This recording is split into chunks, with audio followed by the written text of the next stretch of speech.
नमस्कार मित्रों, मेरा नाम साध्वी त्रिपाठी है। आज मेरी कविता का शीर्षक है नारी व्यथा। बहुत सी नारियां इस व्यथा से गुजरती हैं, परंतु कुछ कह नहीं पाती, अपनी मनोव्यथा, अपनी मनोस्थिति किसी से बता नहीं पाती हैं। तो मैंने उन्हीं नारियों को सोचकर कुछ पंक्तियां लिखी हुई हैं। आशा करती हूँ आप सबको अच्छी लगेंगी। मेरी कविता का शीर्षक है नारी व्यथा।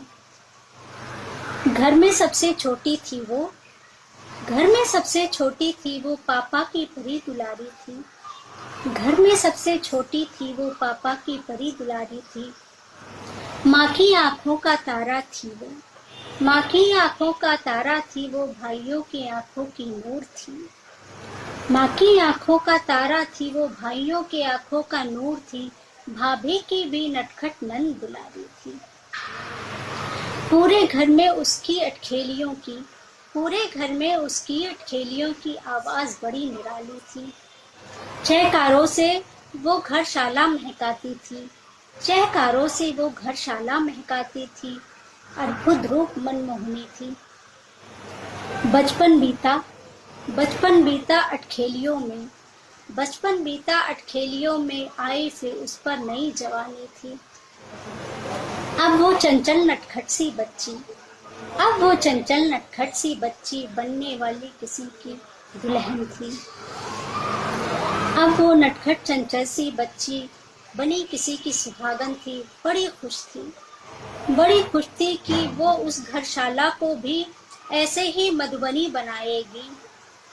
बड़ी खुश थी वो उस घरशाला को भी ऐसे ही मधुबनी बनाएगी। चहकारों से भर देगी वो घर को, चहकारों से भर देगी वो घर को, खुशियां खूब बरसाएगी। हुआ नहीं कुछ भी ऐसा, हुआ नहीं कुछ भी ऐसा जैसे था उसने ख्वाब सजाया। बच्चा ना होने का ताना, बच्चा ना होने का ताना दे देकर सबने उसे रोज सताया। हर रोज मरती थी वो, हर रोज मरती थी वो, पल पल वो तड़पती थी। हर रोज मरती थी वो, पल पल वो तड़पती थी। मायके जाने को भी वो हर रोज तरसती रहती थी। मायके से जब कोई हाल पूछे, मायके से भी जब कोई हाल पूछे, अपना दुख वो छुपाती थी। हाँ अच्छी हूँ माँ, बहुत खुश हूँ माँ। हाँ अच्छी हूँ माँ, खुश हूँ माँ, बस यही कहकर वो चुप सी हो जाती थी। एक दिन फिर ऐसा आया, एक दिन फिर ऐसा आया, उसके दिन भी बदल गए। एक दिन फिर ऐसा आया, उसके दिन भी बदल गए। वो नटखट नन्ही सी बच्ची खुद माँ बनने वाली थी। वो नटखट नन्ही सी बच्ची खुद माँ बनने वाली थी। और अपने भूले बिसरे, और अपने भूले बिसरे रंग बिरंगे यादों से वो फिर से मिलने वाली थी।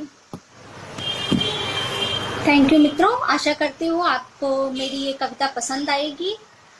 और मैंने जो नारियां इस व्यथा से पीड़ित हैं, उनकी मनोस्थिति को आप तक पहुँचाने की कोशिश की है। धन्यवाद।